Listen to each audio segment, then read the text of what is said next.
ভালো মানুষ খুব কম আছে শিল্পীদের মধ্যে। শিল্পী অনেক আছে, কিন্তু শিল্পীদের মধ্যে ভালো মানুষ খুব কম আছে। আগে একজন ভালো মানুষ হইতে হয়, তারপরে একজন শিল্পী। প্রথমে বলবো একজন ভালো মনের অধিকারী, একজন গুণী মানুষ এবং একজন গুণী শিল্পী, যিনি পরিপূর্ণ সব কিছুর মধ্যে, আমার মা জননী রুমা সরকার। আমি বলবো যেন ওনার চরণ স্পর্শে থাকতে পারি, উনি যেন ওনার দয়া দৃষ্টি আমার প্রতি রাখেন, এই আশা প্রত্যাশা করছি। আমাদেরকে বলা হয়েছে আমার যে মহান অলির পবিত্র দরবারে আসছে হযরত শেখ আলী আকবর ফকির চিশতি রহমতুল্লাহ আলাইহি, বাবাজানের যিনি সন্তান, বর্তমান গদিনিশীন। ভাইজান বললেন কোনো পালা তো নাই এখানে, কোনো পালা হয় না। উনি নিজেও মাউথপিস হাতে নিয়ে উপস্থাপনা করেছেন, মাকে দিয়েছেন আজকে সেই মহান অলির যে জায়গাটা। উনি থাকলে আমাদের মধ্যে, সশরীরে থাকলে, থাকাকালীন অবস্থায় ওনার ভক্তদের সামনে যেভাবে কথা বলতেন, সেই ভূমিকায় আমার মা জননী কথা বলবেন। আর ওনার ভক্তরা যেভাবে কথা শ্রবণ করতেন, বা যেভাবে বাবাজানকে কথা বলানোর কিছু সিস্টেম, একজনকে কথা বলানোর তো একটা সিস্টেম থাকে, একটা বিষয় জিজ্ঞাসা করলে তো বলে, তা আমাকে রেখেছেন তাদের ভূমিকায়। আমি ভক্ত হয়ে বা শিষ্য হয়ে বা গোলাম হয়ে, দরবারের গোলাম হয়ে বাবাজানকে বা আমার মায়ের সাথে কিছু প্রেমের যে বিষয়াদি থাকে, গুরু শিষ্যের, গুরু ভক্তের যে বিষয় থাকে, সেই বিষয় থেকে কিছু গান করার জন্য, কোনো পালা না, কিছু গান করার জন্য। কিন্তু সবচেয়ে বড় বিষয় হচ্ছে যে একটা জায়গায় আমাকে দাঁড় করানো হয়েছে, এই জায়গাটা মুখের কথা না, এটা আমাকে দিয়ে কতটুকু হবে আমি জানি না। আমি বলবো আমার মা জননী যেন আমাকে নিয়ে এবং ওনার দয়া দৃষ্টি এবং যার পবিত্র দরবারে আসছি, এবং আপনারা যদি চান হয়তো বা দু একটি সাধকের গান করতে পারবো, জানি না কতটুকু হবে, তবে চেষ্টা আমি করব। বাকিটা মালিকের ইচ্ছার সাথে আপনাদের দোয়া। আমি আমার গানে যাওয়ার আগে আমি আবার গুরু শিষ্যের যে প্রেম, এই প্রেমটা হচ্ছে অনেক ঊর্ধ্বের বিষয়। আমার আজকের যিনি গুরু বা আজকের যিনি আমাদেরকে জ্ঞান দিবেন, ওনার কথার মাধ্যমে, ওনার গানের মাধ্যমে, আমার গুরু যিনি আজকের মঞ্চে, আমার যিনি তরিকতের গুরু, আমার গুরুকে ওনার মধ্যে প্রতিষ্ঠিত করে আমি দু একটি গান করতে চাই। গানে যাওয়ার আগে আমার মাকে, আমার গুরুকে একটি ভক্তি দিয়েই আমি ইনশাল্লাহ গানটা শুরু করতে চাই।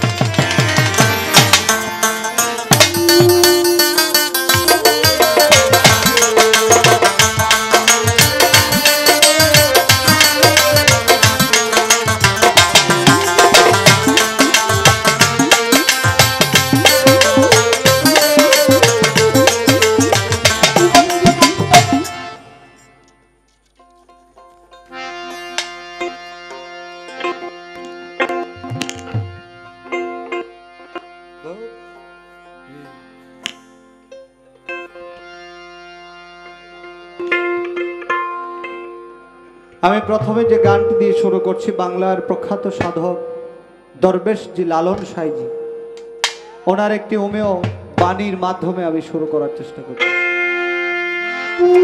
বেহালাটা একটু কম।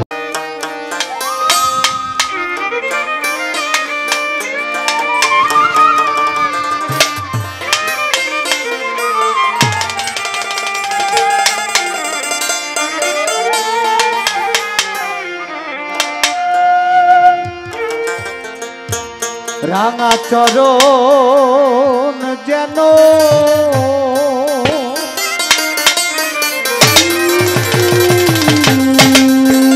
ভুলিনে, রাঙা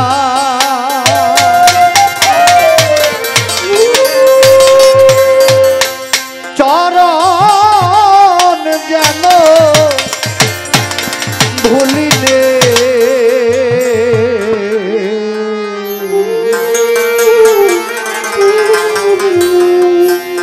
শোভা দাও আমার মনে,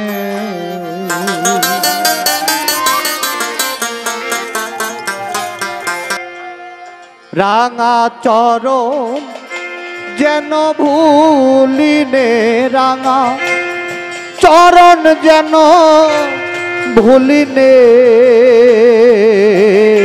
গুরু শোভা দাও আমার মনে গুরু শোভা আমার মনে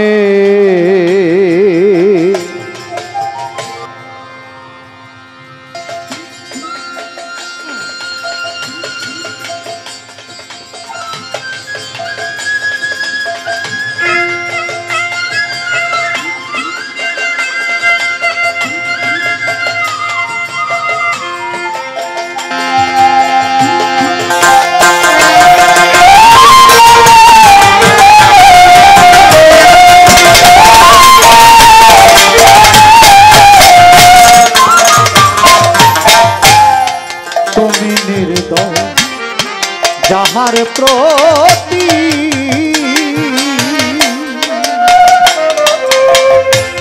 সদাই ঘটে তার কুমতি যাহার প্রতি দয়াল সদাই ঘটে তার কুমতি তুমি মনা রথের হও সারথি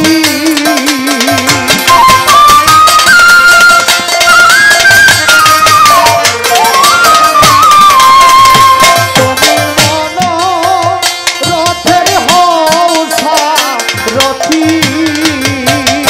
দয়া যথায় লও যাই সেখানে দয়া যথায় নেও যায় সেখানে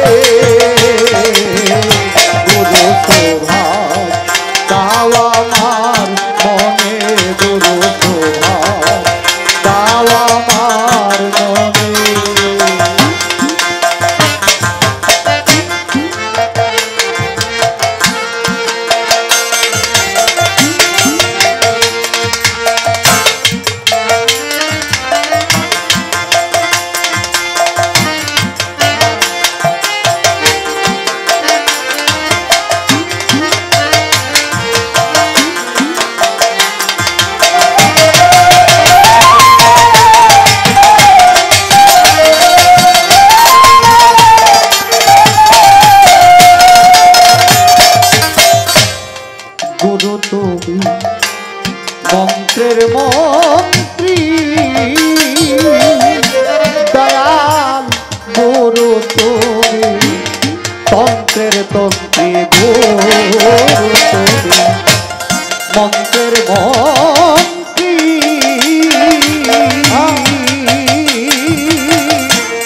গুরু তুমি তন্ত্রের তন্ত্রী দয়াল গুরু তুমি যন্ত্রের যন্ত্রী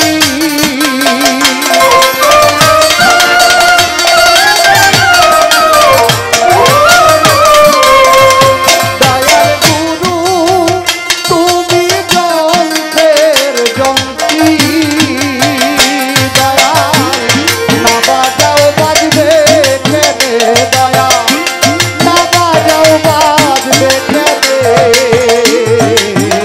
গুরু শোভা দাও আমার মনে গুরু শোভা দাও আমার মনে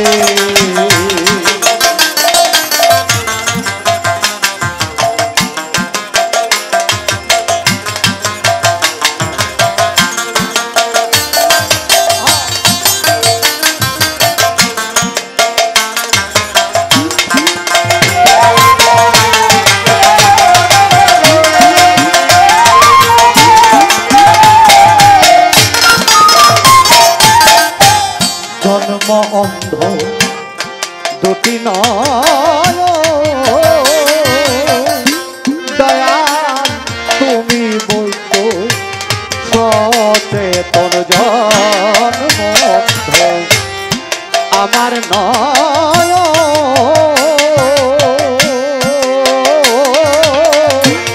তুমি বৈত সচেতন প্রতিদিন পরে বলছে লালো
নাই, শুধু গান দিয়ে কিছু প্রেমের বিষয়াদি। সাইজির যে কালাম, রাঙা চরণ যেন ভুলিনে গুরু স্বভাব দাও আমার মন। তুমি নির্দয় যাহার প্রতি সদায় ঘটে তার কুমতি, তুমি মনোরথের হও সারথি, যথায় নেও যাই সেখানে গুরু স্বভাব দাও আমার মনে। জন্ম অন্ধ দুটি নয়ন, তুমি বৈদ্য সচেতন, অতি বিনয়ে করে বলছে লালন, প্রেমঞ্জন দাও নয়নে গুরু স্বভাব দাও আমার মনে। দয়ালের যদি দয়া দৃষ্টি না থাকে, গুরুর যদি কৃপা দৃষ্টি না থাকে, ভক্তের কোনো রক্ষা নাই। যদি দয়ালের দয়া দৃষ্টি ভক্তের প্রতি থাকে, আর কোনো কিছুরই প্রয়োজন পড়ে না। তাই এই গানটির মাধ্যমে দয়ালের চরণে আর্জি রাখলাম, দয়াল যেন তার দয়া দৃষ্টির মধ্যে আমাকে রাখে, উনি যেন আমাকে স্বভাব দেন, যেন উনি যেন ওনার দয়া থেকে আমাকে বঞ্চিত না করেন। দয়া থেকে যেন বঞ্চিত কোনোভাবেই দয়াল আমাকে না করেন। আমি তো নাদান নালায়েক, গুরু যেন তার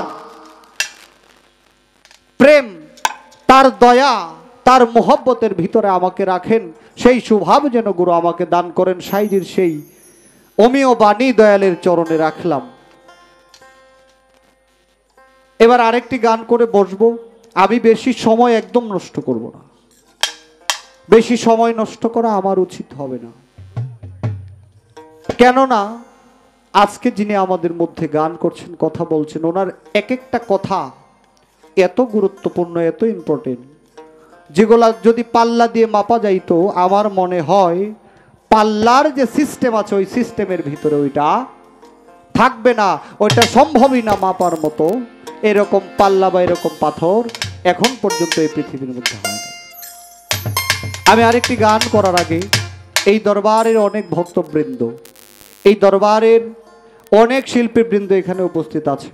আমি প্রথম স্টেজে তাদের কথা কিছুই বলতে পারি নাই, কেননা শুরু করেছি দেরি করে, বিধায় কথা বলতে গেলে অনেক বিরক্তির কারণ হয়ে যায়। এই দরবারের অনেক ভক্ত, অনেক শিল্পী রয়েছেন, তার মধ্যে রফিক ভাই আমাদের মধ্যে বসা, আমি সালাম শ্রদ্ধা জানাই, এবং আরও যারা যারা ভক্তবৃন্দ আছেন সকলের কাছে আবারও সালাম শ্রদ্ধা জানাই, আসসালামু আলাইকুম। আর বলতে চাই, এই অনুষ্ঠানটার আজকে আমি ফার্স্ট আসলাম, আসার পর থেকে যে বিষয়াদি দেখছি, আল্লাহর রহমতে আপনাদের দোয়ায় অনেক প্রোগ্রাম মোটামুটি করি, হয়তো ছোট প্রোগ্রাম কিন্তু অনেক প্রোগ্রাম করা হয়, কিন্তু এরকম সিস্টেম আমি এখন পর্যন্ত পাই নাই। যখন আমার গাড়িটাই এই বাড়িতে আইসা ঢুকলো, তখন থেকে একটা বিষয় আমি খেয়াল করতেছি, যারাই আইসা ঢুকতেছে তাদের জন্য এত আদর আপ্যায়ন বা এত বিষয়বস্তু আমার এলাকায় এরকমটা হয় আমি আগে কখনো জানতাম না। আমি একদম অবাক হয়েছি। আমার সাথে যারা বাজাচ্ছে তারা আমাকে ঘরে রাইখা এখানে আসছে, আইসা সব কিছু দেখা ভিতরে যায় বলতেছে, এরকম বিষয়বস্তু কখনো দেখি নাই। আমি আশ্চর্য হয়েছি যে এইরকম একটা প্রেমের দরবার, এইরকম একটা ভাবের দরবার আমার এলাকায়, অথচ আমি জানি না।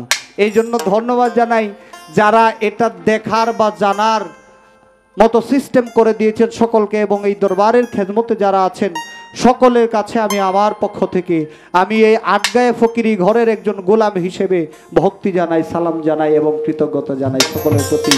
একটি গান করতে চাই, আমার যিনি গুরু, আমার যিনি গানের উস্তাদ বাউল কিতাব আলী সাহেব, ওনার লেখা এবং সুরে। কেননা গান হচ্ছে গুরুমুখী বিদ্যা, দয়ালের লেখা গান যেহেতু রয়েছে, যদি একটি গান না করি এটা বেয়াদবি হয়ে যায়। তাই আমার উস্তাদের লেখা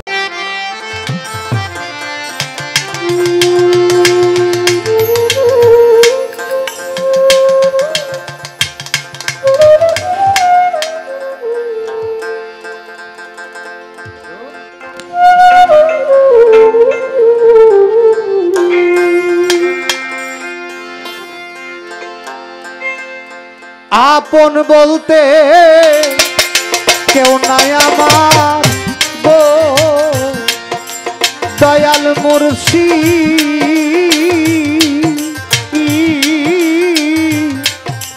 এই না সাধের দুনিয়া, একদিন এসে দিও দেখা ভবের গোদারা ও দয়াল একদিন এসে দিও দেখা ভবের গোদারা দয়াল মুর্শিদ হইয়া আমার করিও উদ্ধার দয়াল মুর্শিদ একদিন এসে দিও দেখা ভক্তে ভবের গোদারা ও বান্ধব একদিন এসে দিও দেখা ভবের গোদারা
শক্তি দেখিতে তোমার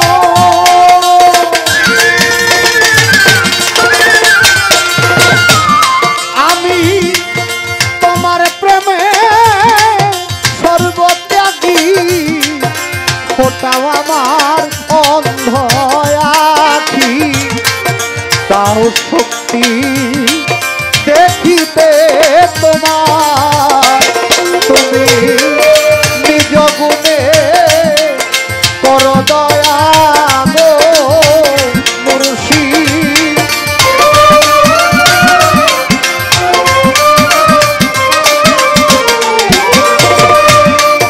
নিজ গুণে দয়া গো দয়াল মুর্শিদ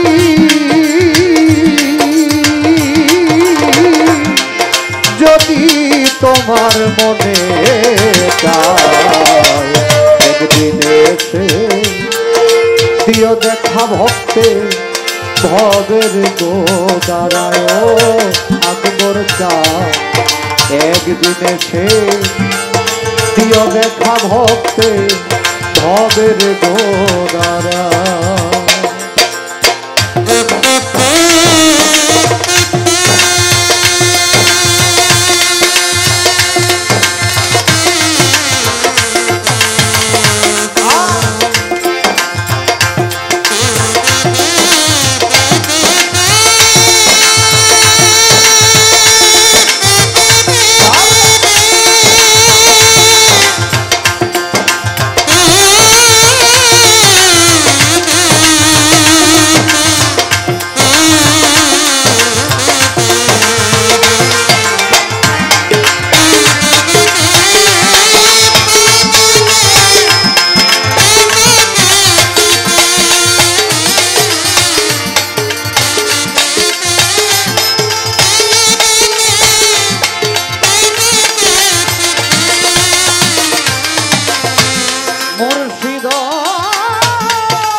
হইবে তোমার ভব দরিয়ায় দিয়াছি সাঁতার।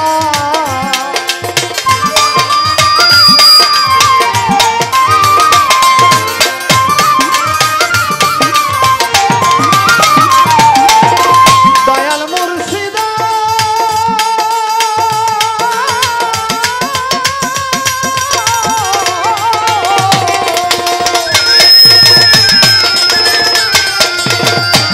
হায় রে, তুমি যদি না করো পার কলঙ্ক হইবে তোমার ভব দরিয়ায় দিয়াছি সাঁতার। আমি বেহেশতে যাইতে চাই না গো মুর্শিদ,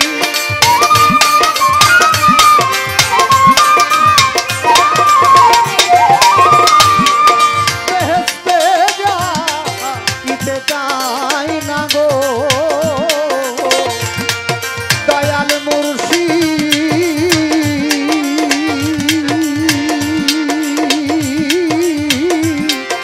এই প্রাণ কাঁদে তোমার দায়, একদিন এসে দিও দেখা ভবের গোদারায় দয়া, একদিন এসে দিও দেখা ভবের গোদারা।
দিবারাত্রি কতই ডাকি গো,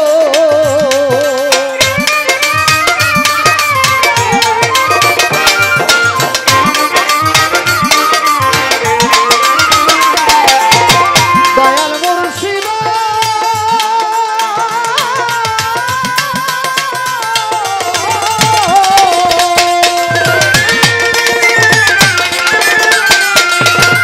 আকবর চাঁদ জ্বালাইয়া নামের বাতি দিবারাত্রি কতই ডাকি গো, উস্তাদ কিতাব আলী ধন চায় না গো মুর্শিদ,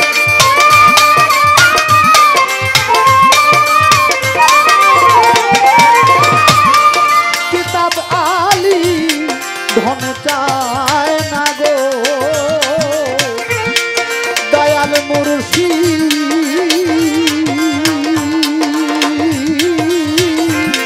সুখী যদি তোমায় পায় একদিন এসে দিও দেখা ভবের গোদারায় দয়া, একদিন এসে দিও দেখা ভবের গোদারা।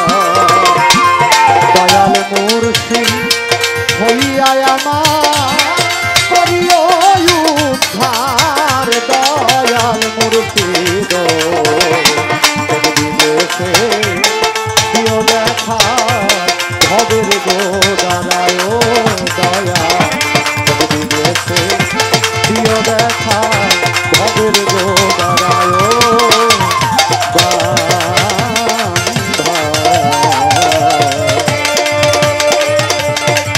একদিন এসে প্রিয় দেখা ভক্তের ভবের গোদারা।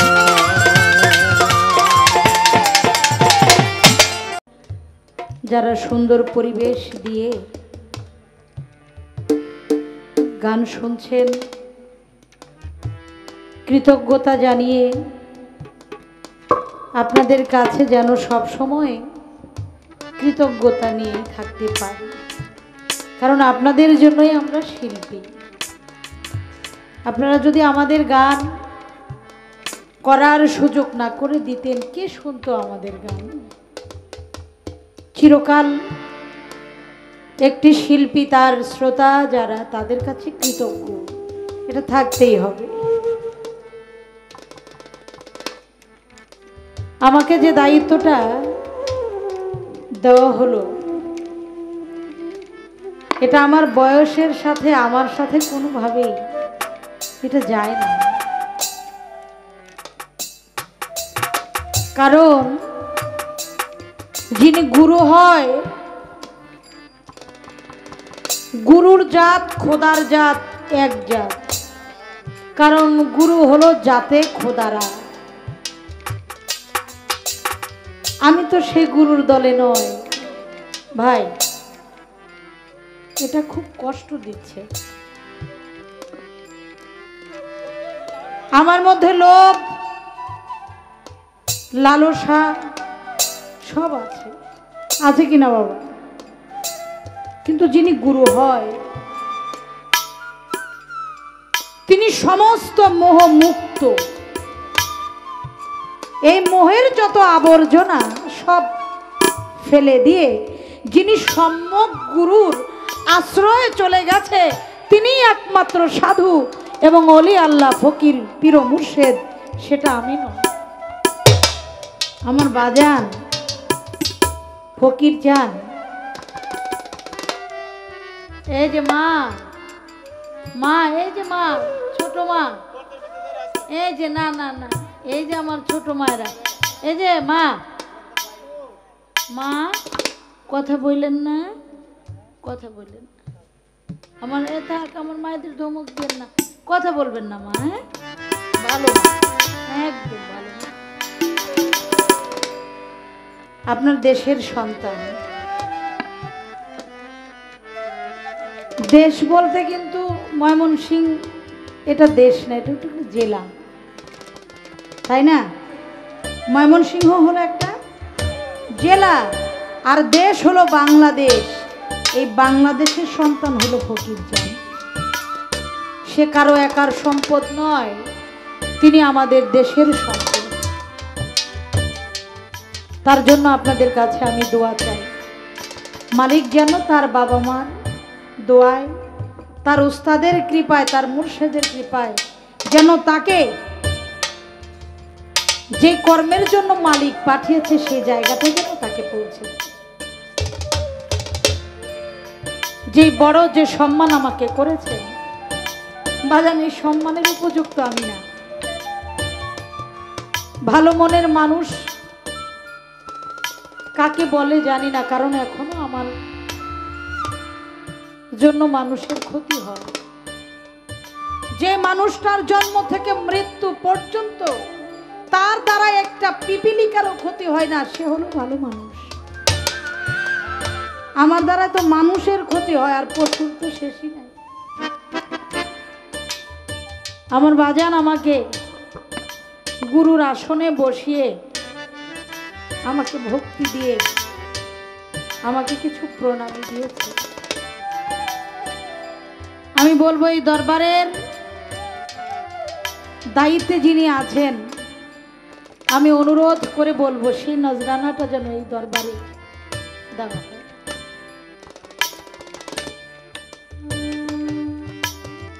এটা দরবারে দিয়ে দেন, এটা ফকির চান গুরু গোসাইকে দিয়েছে, এটা রুমাকে দেয় নাই। রুমার মাধ্যমে কোনো এক গুরুকে দেখেছে, এটা সে প্রাপ্য, এটা আমি প্রাপ্য না। আল্লাহর ওলির উসিলায় যেন মালিক তাকে দয়া করেন। আমি গুরু গোসাইয়ের সম্পর্কে কি জানি, কি বলবো বাজান, আমি তো জানি না। তবে একটি গান করেছে খুব মারাত্মক, ওই রাঙা চরণ যেন ভুলিনে, দয়াল সুভাব দাও আমার মনে। বাজান, আপনার মনে সুভাব আছে, যদি না থাকতো তাহলে আপনি গানই তো গাইতেন না। যদি কেউ বোঝে আমার মনে সুভাব নেই, আমার সুভাবের প্রয়োজন, তখনই সে একজন মানুষ হয়ে যায়। আমি রাস্তা দিয়ে হাঁটি, আরেকটা মানুষ রাস্তা দিয়ে হাঁটে, আমার ধাক্কা লাগে, ওই মানুষটা পড়ে গিয়ে কয় আহা, মানুষ নাকি এটা দেখতে গরু। ও বাজান, আসলে কি সে গরু? তার চরিত্রটা হয়ে গেছে। তাই এই ময়মনসিংহ জেলার একজন সাধক বাবাজান জালালউদ্দিন খাঁ তার গানে বলেছেন, হাত পাও নিয়ে জন্ম নিলেই মানুষ বলে কয় না তারে, মানুষ হইতে কয়জন পারে। পশুর ঘরে জন্ম নিয়ে পশুত্ব কি করতে হবে এটা ওর শিখতে হয় না, কিন্তু মানুষের ঘরে জন্ম নিয়ে তার মানুষ হতে হয়। এর কারণ কি? তাহলে বুঝতে হবে মানুষের সাথে আর পশুর সাথে কোনো বেমিল কিছুই নাই। কারণ পশুত্বগিরি শিখতে কিছু লাগে না, মানুষের মনুষ্যত্ব ইনকাম করতে আরেকটা মানুষের কাছে যাইতে হয়, যে মানুষের কাছে গেলে। এই মা, কথা বলা যাবে না এখান থেকে, আমার মাদেরকে একটু উঠে দেন। মা, আপনারা এখান থেকে যান। মা, এটা কথা বলা যায় না, হ্যাঁ, কথা বললে সমস্যা হয় মা।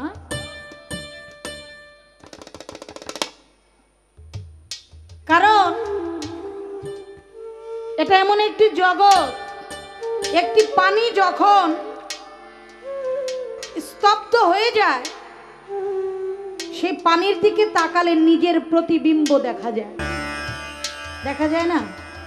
আয়নাটার মধ্যে তাকালে নিজেকে যেমন দেখা যায়, পানিটাও একটা সময় আয়নার মতো হয়ে যায়। যখন তার মধ্যে নিরিখ করা হয়, নিজেকে নিজে দেখা যায়, আমাকে আমার মতো লাগে, ওখানে ছোট্ট একটি পাতা পড়লে ওই নিজের প্রতিবিম্ব ছবিটা চলে যায়। গান বাজনা এমন একটি জিনিস, এই সঙ্গীতের সাথে একটা সঙ্গীত শিল্পী শ্রোতার সাথে একটি এশকের তার সৃষ্টি হয়, তার চোখের সাথে আর শিল্পীর চোখের সাথে। ওই তারটি যখন নষ্ট হয়ে যায়, এশকের ভাবটা ছুটে যায়। আপনি আপনার গুরুর সাথে যখন প্রেম আলিঙ্গনে থাকবেন, তখন আপনি সন্তানকেও ভালো লাগবে না, বউরেও ভালো লাগবে না, মায়েরও ভালো লাগবে না, তখন এক হয়ে যায়। আপনি পানির সাথে চিনি মিলাবেন বা লবণ মিলাবেন, এটা ঘোটা দিলে হয়ে যাবে কি? পানিও থাকবে না, চিনিও থাকবে না, নাম হয়ে যাবে শরবত। গুরু এবং ভক্ত বা শিষ্য একত্রিত হয়ে গেলে, সেখানে ওই চুন হলুদে মিলে গেলে প্রেমের একটি রং হয় লাল। প্রেমিকের কোনো ভাষা নেই, কেবল আখি ছলো ছলো। আমি আমার বাজানকে বলবো, বাজান, আপনি যার গানটি করেছেন আত্মার বিজ্ঞান, বাবা পদকর্তা লালন সাইজির কালাম, আমি তার একটি কালাম আপনাকে শোনাইতে পারি, তাছাড়া আমার কোনো জ্ঞান নাই। যা জ্ঞান, যা পাওয়ার, তাই একমাত্র আমার হযরত আকবর চিশতির কাছে যদি চান আপনি পাবেন, আমার কাছে কিছুই পাবেন না। কারণ ওই যে আগেই বলেছি, আমার মধ্যে লোভ, লালসা সব আছে, এ পৃথিবী চাওয়া পাওয়া সব আছে, কিন্তু যেই মানুষটা আমিত্ব সত্তাকে বিলীন করে দিয়েছে, সে হয়ে গেছে এক, সে হয়ে গেছে জাতে খোদা রা। ওলি এবং আল্লাহ তখনই হয়, আল্লাহ বলেন যে মানুষটি আমাতে আমাকে ভালোবেসে নফল ইবাদত করতে করতে আমাতে পরিপূর্ণ হয়ে যায়, ওই লোকটা যা বলে তা আমি। শুধু কি তাই, ও যা ধরে ওটা আমি ধরি, ও যে পথে চলে ওটা আমি হাঁটি, তাহলে ওটা কি আর মানুষ থাকে? তিনি কি হয়ে যায় বাজান? তিনি হয়ে যায় ওলি, আল্লাহ, আল্লাহর বন্ধু, আল্লাহর প্রতিনিধি যিনি হয়ে যায়, সে যা বলে ওটা আল্লাহই বলে। তাই আমি বলবো ওই মানুষটির চরণ ধরলে আপনি আপনার মনের স্বভাবটা পেয়ে যাবেন, আপনি আর কুভাবের দলে পড়তে পারবেন না। তাই সাধক তার কালামে বলেছেন,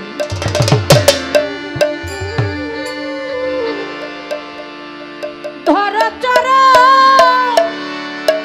ছেড়ো নারী বাজা, তুমি ধর চর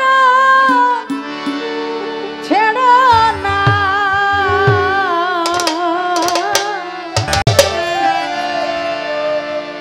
দয়াল নিতাই কাউকে আমার আকবর চিশতি কাউকে ফেলে যাবে না।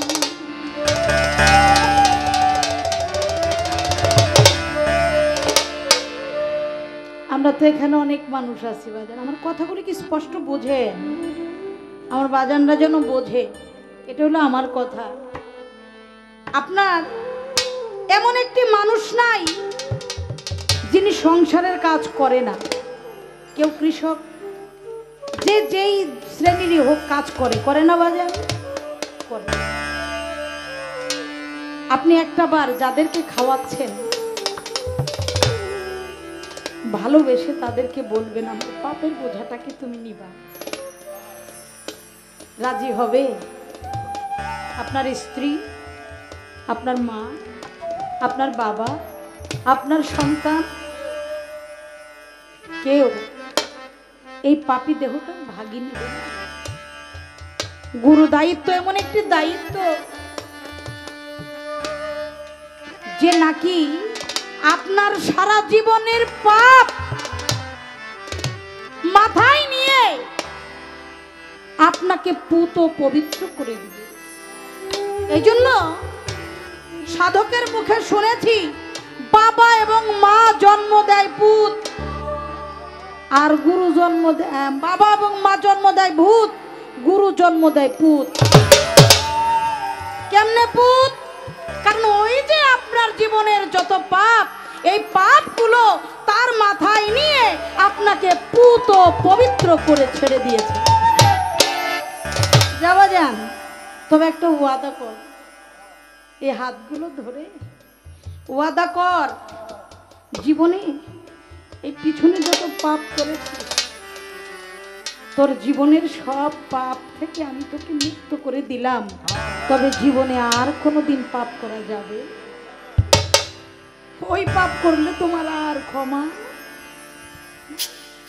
তাহলে বাজান, এত বড় দায়িত্ব কেউ নেয়, এত বড় কাজ কি কেউ করে না?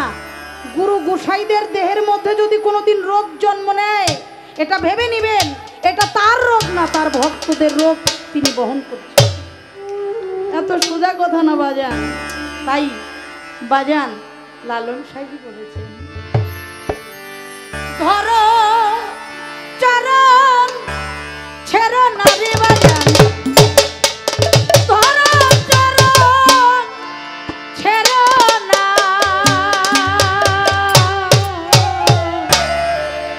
নিতাই কাউকে ফেলে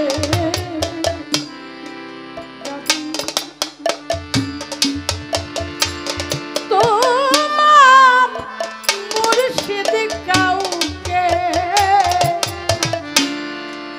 গুরু কাউকে ফেলে যাবে না।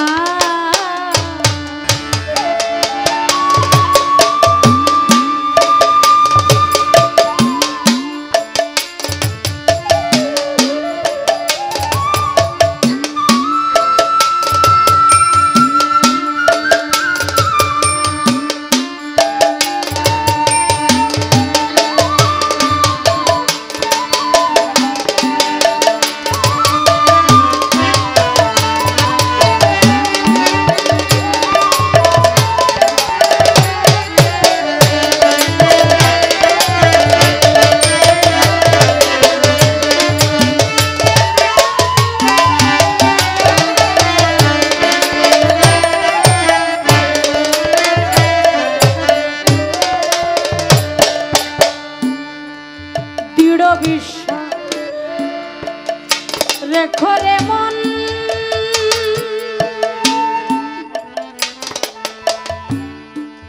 ধরণী তাই চন্দ্রের চরণ চির বিশ্বাস রেখো রে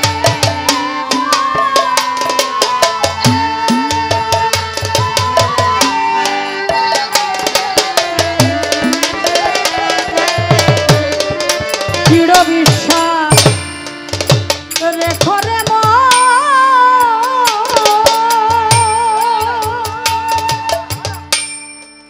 ধরণী তাই চাঁদের চরণ পারে হবি পার হবি তুফান ওই পারে কেউ রবে না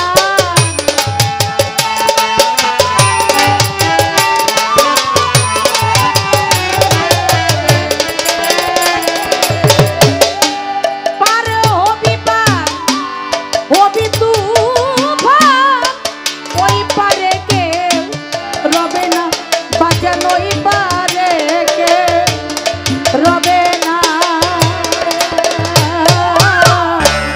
নিতাই কাউকে ফেলে যাবে না তোমার আজ পর সৃষ্টি কাউকে বাজান কাউকে ফেলে যাবে না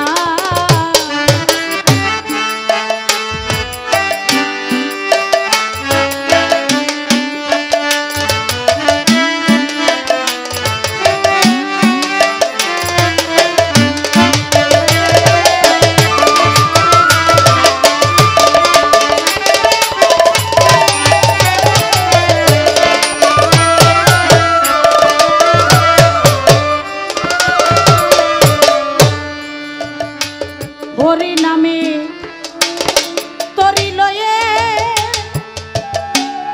ভিড়ছে নিতাই নেয়ে হয়ে হরি নামে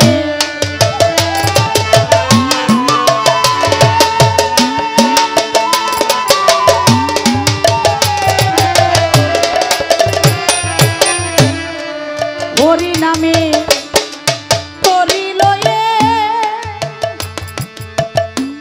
ভিড়ছে নিতাই নেয়ে হয়ে এমন দয়া চাঁদকে পেয়ে কেন স্মরণ করো না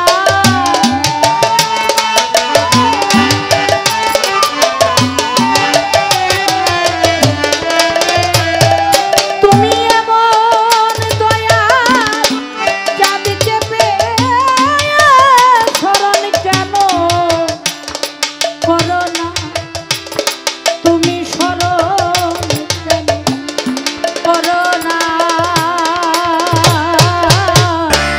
নিতাই কাউকে ফেলে যাবে না তোমার নিতাই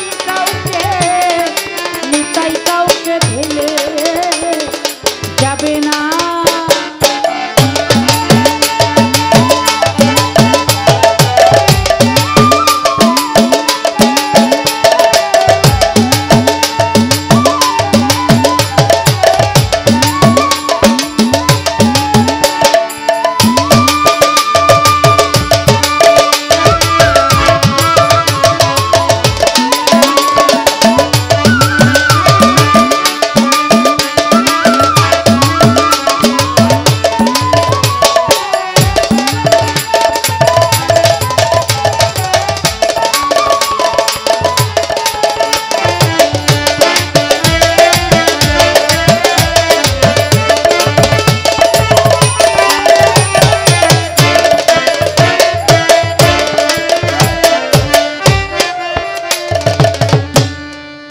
কলির জীবে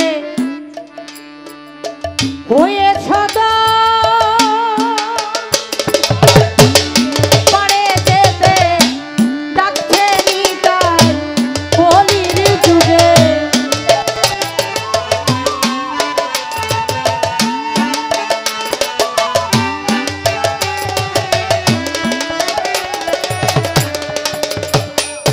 এই কলির জীবে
যার যার গুরু এমন একটি বিষয়, পৃথিবীর সবাই যারে খারাপ বলবে আপনার কাছে কি সে তাই খারাপ? আপনার মা এবং আপনার বাবা, সর্বশেষ আপনার বাবা একজন চোর, কিন্তু চুরিটা করে কার জন্য? তাহলে আপনার জন্য সে চোর? পৃথিবীর সবার কাছে চোর। আমার বাবা আমার জন্য স্রষ্টা, কারণ আমার জন্যই চুরিটা করে। মারটা যখন খায় তখন আমার বাবা খায়, আমারে খাওয়ায় না। কিন্তু যেটার জন্য মার খায় সেটা এনে ভালো মন্দ আমাকেই খাওয়ায়। কি বাজান, ভালো কাপড়টা আমাকে পরায়। তাই গুরু এ পৃথিবীর সমস্ত মানুষের জন্য যদি খারাপ হয়, তার ভক্তের জন্য খারাপ হতে পারে। তাই সাধক গান লিখেছে। কি গান লিখেছেন একটু লক্ষ্য করে শ্রবণ করবেন।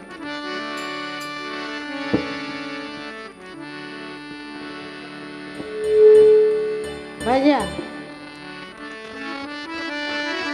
এটা কেমন করে আমি তো জানি না। গানের সময় এটি ব্যালেন্সটার সাথে সুরের কোনো মহব্বত থাকে না, সুরটা সরে যায়, ব্যালেন্স থেকে সরে যায়। আপনি একটু দেখবেন ব্যাপারটা, একটু দেখবেন।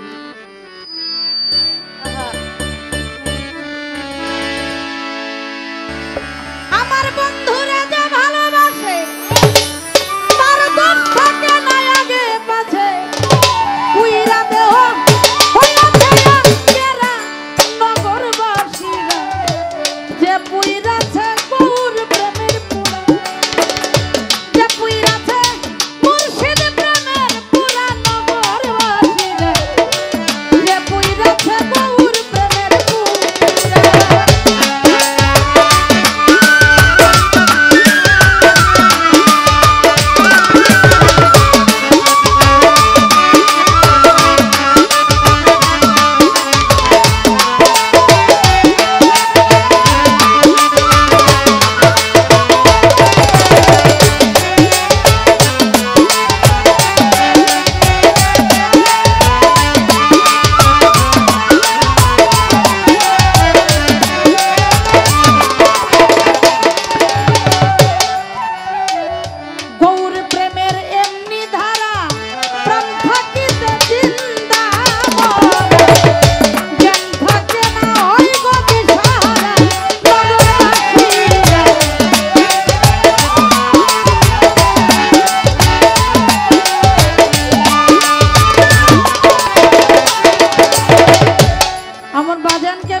ছোট্ট একটা ধন্যবাদ। কি ধন্যবাদ?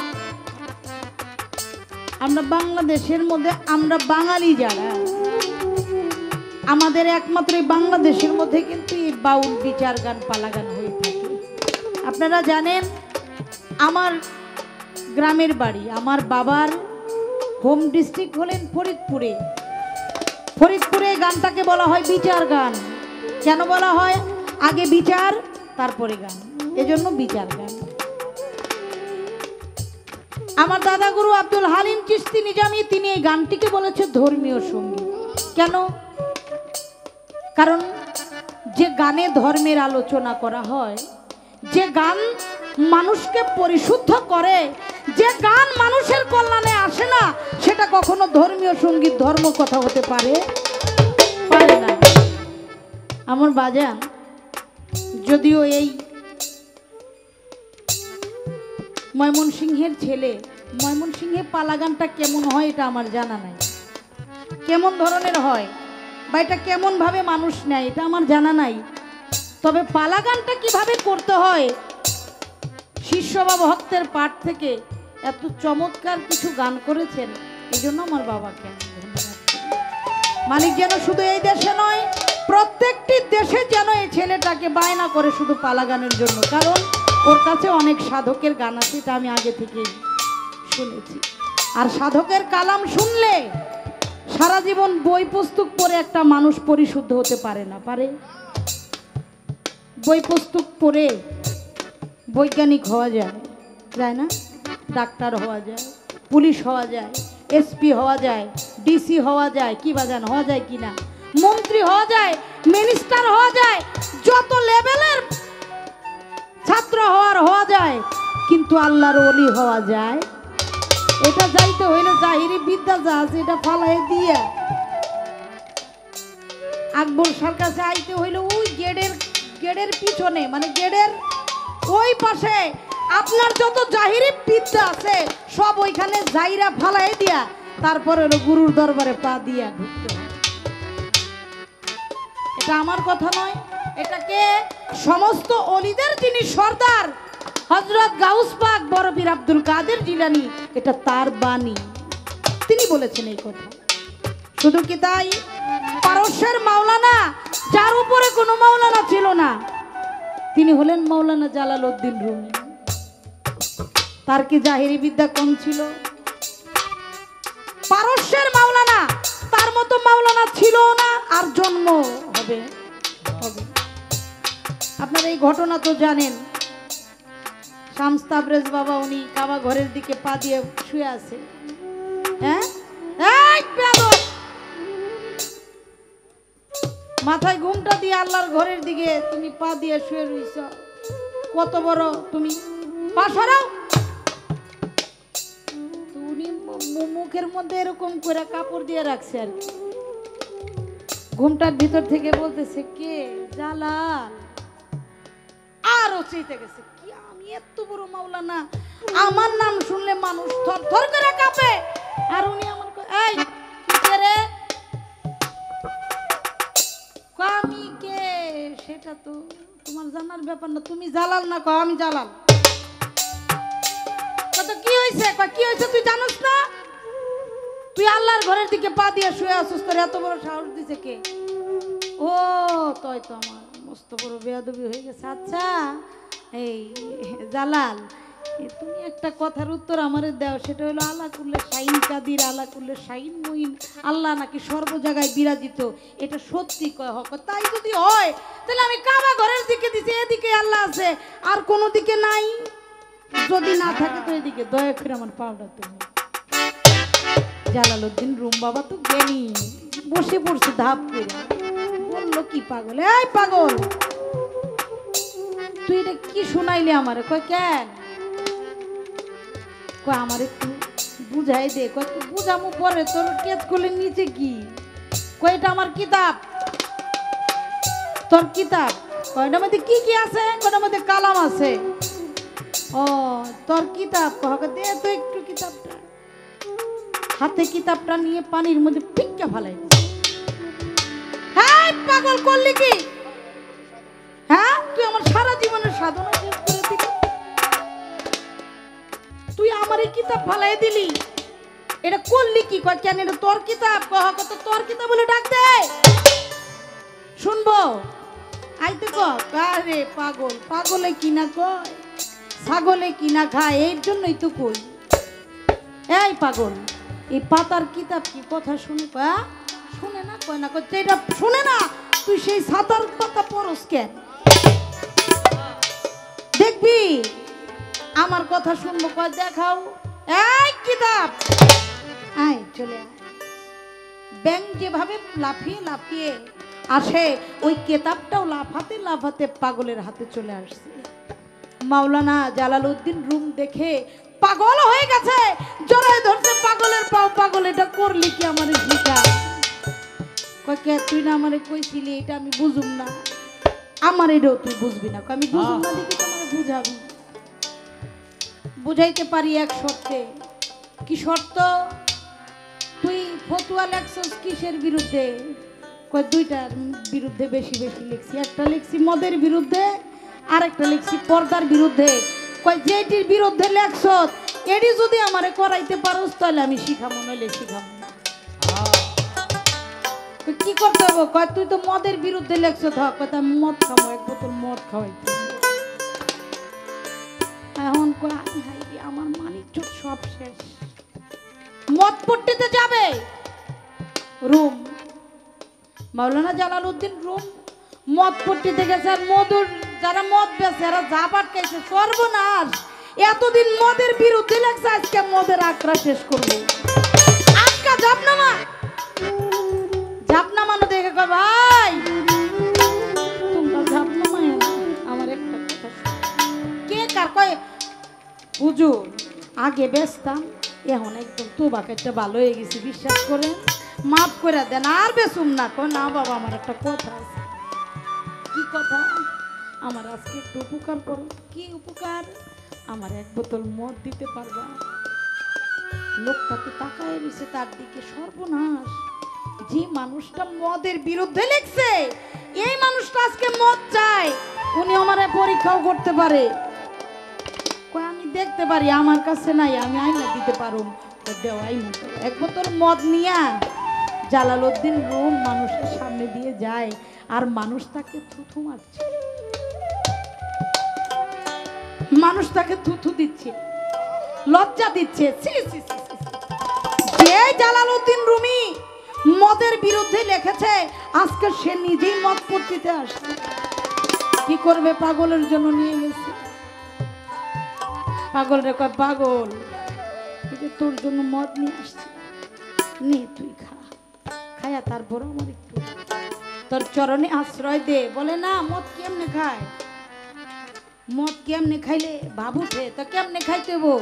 মদ খাইতে হইলে সুন্দরী একটা মাইয়া মানুষ লাগবে,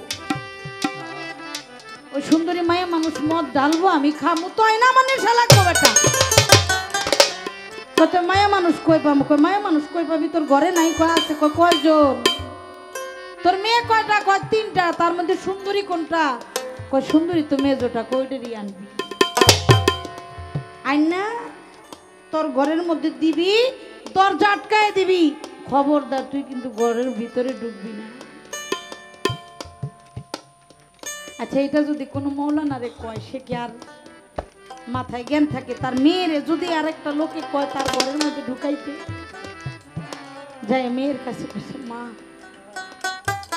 তোর কাছে তো জীবনে কিছু চাইনি, আজকে একটা জিনিস চামু, মা দিবি? মেয়ে বলে বাবা বলে না, কি করতে পারি? মারে সারা জীবন তো আমি পর্দার বিরুদ্ধে কথা বলছি মা, আজ আমি নিজের হাতে পর্দা করতে হচ্ছে। একটা পাগল আমার ঘরে আইছে, তুমি যদি মা দয়া করে তার সেবা করতা, আমি তোমার কাছে ঋণী থাকতাম। মেয়ে বলে বাবা আপনি এতটুকু জিনিসের জন্য আপনি বলছেন, নিশ্চয়ই আমি জানি। মেয়ে পাগলের ঘরে ঢুকাই দিছে, ঢুকাই দিয়া জালালউদ্দিন রুম ঘরে দরজাটা বাইরে থেকে লাগাই দিছে, দিয়ে বলছে মালিক আজ বুঝি আমার নিজের হাতে নিজের কুড়ালটা আমার কপালে মারলাম, তুমি দেখো আমার সন্তানটাকে তোমার জিম্মায় ছেড়ে দিল। দরজা খুলে না, রাত কেটে যায়, প্রহর আসছে, দরজা খুলে না। একটা পর্যায়ে বলছে মা, মা রে তোরা কি কথা বলস রে মা, তোদের কথা কি বলা শেষ হয় না? জালালউদ্দিন রুমির মেয়ে দরজাটা খুলে ঘর থেকে বাহির হয়ে বাবার পায়ের কদমে পড়ে গেছে, ভক্তি দিয়ে পড়ে বাবার কদমে চুমা খাচ্ছে। বাবা ধরে বলছে মা আমি তো তোমাকে সারা জীবন পর্দার শিক্ষা দিয়েছি, পায়ের মধ্যে সেজদা দিয়ে চুমা খাইতে হয় মা, আমি তো এটা তোমার শিখাই নেই, তুমি এটা কোথায় শিখছো? বলে বাবা তুমি এমন একটি মানুষের কাছে, তোমার কাছে, তোমার ঘরে জন্ম নিয়ে আমার মানব জন্ম ধন্য। কেন ধন্য বাবা জানো? কারণ তোমার উসিলায় আজকে একটা আল্লাহর ওলিকে দর্শন করেছি, তাই তোমার পায়ে চুমা খাইলাম। বলে কেন এই পাগল কি তোরে কিছু বলছে, তোর গায়ে হাত দিছে? কয় না, গায়ে হাত দেওয়া তো দূরের কথা, এই পাগলের ঘরে যখন আমাকে ঢুকাই দিছো, পাগল চোখ দুইটা বন্ধ করে দমটাকে টান দিয়ে তিনি শূন্যে উঠে সাধনা করছে, আমার দিকে একবার তাকাইলো না। আমি ধলা না আমি কালা। কথা শুনে জালালউদ্দিন রুমি তার মেয়েকে নিয়ে ঘরের মধ্যে ঢুকে পাগলের পায়ে পড়ে বলছে, পাগল আমার ক্ষমা করে দাও, আমাকে তুমি তোমার দাস বানিয়ে নাও। শামস তাবরেজ বাবা বলেছে, আয় জালাল, এখন তোকে আমি আমার এলেম তোর ভিতরে ঢুকাইতে পারি। কেন? তোর ভিতরে যে শরীয়তের এলেম ছিল, যে পর্দা ছিল, এই পর্দা কাইটা ফেলছি। যে এলেম ছিল সেটাকে বের করে দিয়ে আমি আমার গুপ্ত এলেম তোর মধ্যে জারি করে দিলাম। তাই জালালউদ্দিন রুম বাবা বলেছেন, আমি যখন মৌলানা ছিলাম না, এই জগতের মানুষ আমাকে মৌলানা বলেছে, আর আমি এখন প্রকৃত মৌলানা হয়েছি, মানুষ আমারে কয় পাগল। তাই যে বন্ধুকে ভালোবাসে তার উপর দেখা বলা যাবে না তার দোষ ত্রুটি, কি বাজে। তাই সেটা বলেছে, আমার বন্ধুরা ভালোবাসে না, দোষ থাকে না লাগে কাছে, তুই রাখে হো তুই রাখে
সে